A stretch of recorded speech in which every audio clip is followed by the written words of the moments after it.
Spain didn't just play football, they painted it, their brush, the midfield. From Xavi's precision to Iniesta's touch, from Guardiola's mind to Gavi's fire, Spain's DNA runs through the center of the pitch. But how did one nation produce generation after generation of geniuses in the same position? Was it coincidence or destiny? Because the truth behind Spain's midfield empire is crazier than you think. Spain's story wasn't always one of beauty. For decades, La Roja were known as the underachievers of world football, a team of flair, chaos, and heartbreak. But in the shadows of defeat, a philosophy was growing. At La Masia, Johan Cruyff planted the seed. Football built on movement, control, and patience.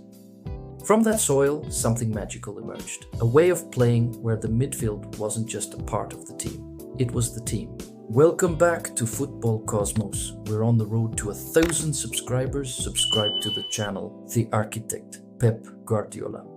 Before tiki-taka, before glory, there was Pep, the elegant pivote under Cruyff, calm, cerebral, and obsessed with geometry. Guardiola saw football like a chessboard. Every pass had a purpose, every space had meaning. When he retired, Pep didn't just leave football, he rebuilt it. The tiki-taka that would conquer the world, it was born from his mind. Without Guardiola, there is no Xavi, there is no Iniesta, there is no golden era. The brain, Xavi Hernandez. If football were art, Xavi was the conductor. He didn't run, he orchestrated 8 touches, 10 passes, and a calm that silenced chaos.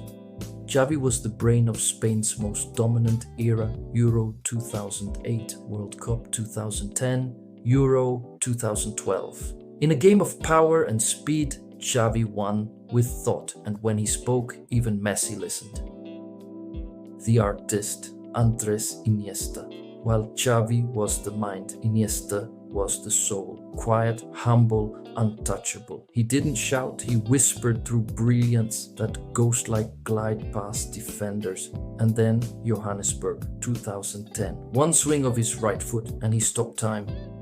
Iniesta de mi vida. The words of a nation finally free from failure. Iniesta wasn't just a player, he was poetry in motion, Spain's beating heart. The anchor, Sergio Busquets. You don't notice him until he's gone. Sergio Busquets, the silent general. He didn't score, didn't dribble, didn't shine. But he was the balance, the glue, the metronome. While others chased the ball, Busquets controlled time itself. And when Xavi and Iniesta looked for calm, they looked behind them.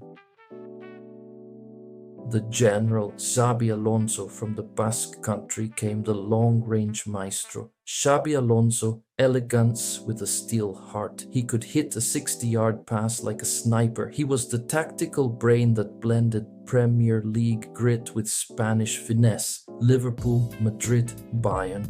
Everywhere he went, control followed. And today, his managerial rise feels like destiny. The magicians, David Silva, Cesc Fàbregas, and Santi Cazorla. They called David Silva El Mago, the magician, not because of tricks, but because he made football disappear. Defenders, space, logic. Cesc Fàbregas, the prodigy who left home too early, yet returned to crown a dynasty. His threw balls cut like knives. His brain worked faster than television replays. And Santi Cazorla, the man with 2 magic feet and an immortal smile, twice broken, twice reborn. Even after his ankle was rebuilt from skin grafts, he came back to enjoy the game again. Because in Spain, joy is the DNA. The forgotten icons, Luis Enrique and Mendieta. Before tiki-taka had a name, they played it with pride. Luis Enrique, warrior, leader, artist, he bled for the badge. Literally, remember the 1994 World Cup nose. And Mendieta, the prelude to the revolution. A Valencia star who danced through defenses when Spain still searched for its soul. They were prototypes, the missing link between raw passion and total control. The virtuoso, Thiago Alcantara. Thiago should have been the next great conductor, but fate had other plans. Injuries robbed us of a dynasty. Yet, every time he steps on the pitch, he reminds us what could have been. The turns, the rhythm, the elegance. He's the whisper of the past in modern form. The what if that keeps Spain dreaming. The next gen, Pedri and Gavi. Pedri, calm like Iniesta. Gavi, fire like Luis Enrique. One paints, the other fights. Together, they carry Spain's future and its DNA. The old guard sees them and smiles because they know the chain isn't broken, it's evolving. And next to them, let's not forget Dani Olmo and the Arsenal duo, Mikel Merino and Martin Zubimendi. The Spanish midfield looks scary. What makes a Spanish midfielder different? It's not just talent, it's a mindset, it's believing that the ball belongs to everyone, not just one man. It's control as power, harmony as dominance, and beauty as a weapon. From Guardiola to Gavi, 30 years, one language, football as art. When Spain lifts the ball, not just the trophy, the world watches, because what they created isn't just football, it's philosophy. Curious to know, who's your favorite Spanish midfielder ever? And hit subscribe. See you in the next one.